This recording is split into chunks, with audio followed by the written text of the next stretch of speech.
At my own birthday party, my fiancé and best friend dropped a betrayal so deep, I forgot how to breathe. But 5 years later, they walked into my art exhibit and saw exactly what I became without them: powerful, untouchable, and reborn.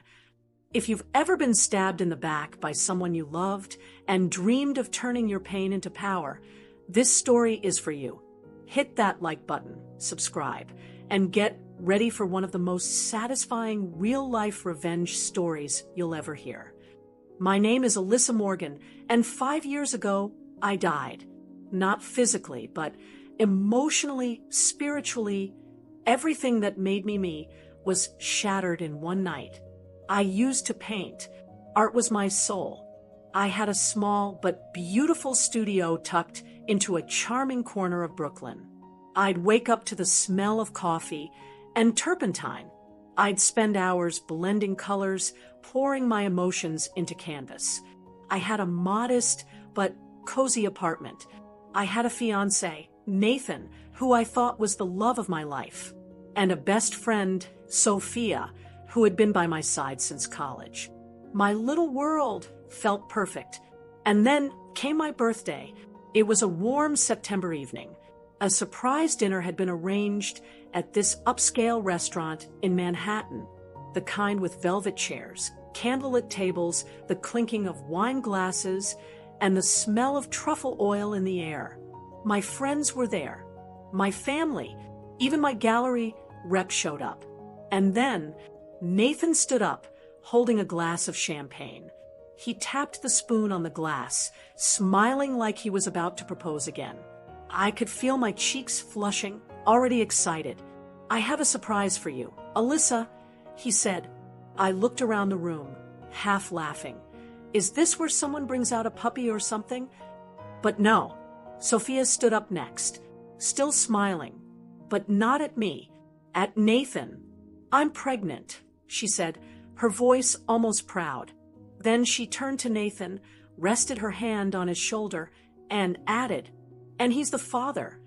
I heard gasps. Someone dropped their fork, but I didn't say a word. No scream, no slap, just silence. I stood up, picked up my clutch, and walked out the door like I was stepping out of a dream and into a nightmare. That night, I sat on my apartment floor in the dark. No tears, just emptiness. My hands were shaking.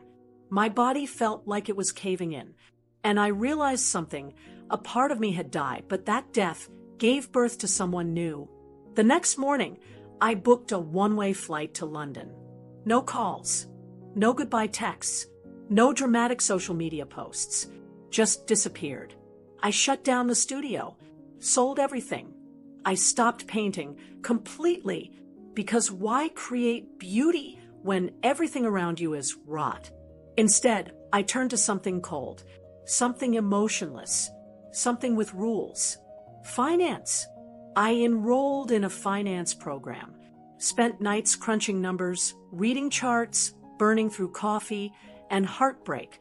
The loneliness hurt, but it also healed. I reinvented myself, brick by brick. For years later, I wasn't just stable.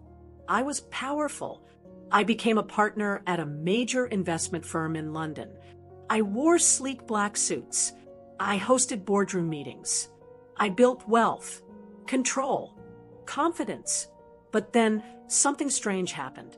I started painting again. Only this time, it wasn't sunrises and flowers. It was pain, rage, rebirth, and people noticed. With the money I'd earned, I launched a boutique art curation firm, Morgan Revival, a nod to the part of me I thought had died. Within a year, we were hosting elite exhibitions across Europe. By year 2, we were curating collections for some of the biggest collectors in the world. And then, I knew it was time to return to New York. I planned an exhibition in Manhattan, not just any exhibition, a masterpiece event. The theme? Resurrection. But beneath the surface, revenge. Silent, surgical, satisfying. I personally sent out the invitations, gold embossed, sealed with wax. And yes, Nathan and Sophia got theirs too. The execution, the night of the exhibition, was crisp, elegant, clean, high ceilings, classical music echoing softly through the halls. My name, Alyssa Morgan, was everywhere. Guests mingled, sipping champagne and analyzing canvases filled with symbolic imagery. Grief, growth, rebirth. Then came the final moment. I invited everyone into a side hall, dimly lit, dramatic. A single massive painting hung on the wall. The centerpiece, a woman, regal, composed, with two shadowy figures behind her, their faces distorted, haunting, each holding a dagger. The daggers were dripping, not with blood, but gold. Betrayal, that enriched her. Beneath the painting, written in bold, "The ones who broke me only made me sharper." I saw them, Nathan and Sophia, standing at the back of the crowd. Nathan looked gutted, his confident smirk replaced by guilt. Sophia, pale as ash. She couldn't even meet my eyes. I stepped up to the mic, cleared my throat, and simply said, "This is not revenge. This is my rebirth." No yelling, no confrontation, no drama, just silence and power. I walked away as the guests applauded. Nathan tried to approach me afterward. "Alyssa, can we talk?" I turned to him with a smile so icy it could freeze the sun. "I don't speak to ghosts," and walked out. In that moment, I wasn't the broken girl on a birthday night anymore. I was the woman they created. They tore me down, and I turned those ruins into a kingdom. They gave me pain. I turned it into power. They gave me silence. I turned it into strategy. They took everything from me, and I took everything from them, without ever lifting a hand.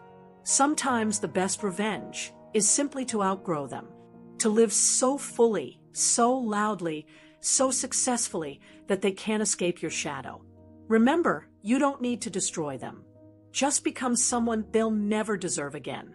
If this story gave you chills, smash that like button and subscribe for more real-life revenge stories that prove karma doesn't sleep. Drop a comment. What's your ultimate silent revenge fantasy? And remember, you're not broken. You're just in the first chapter of your comeback.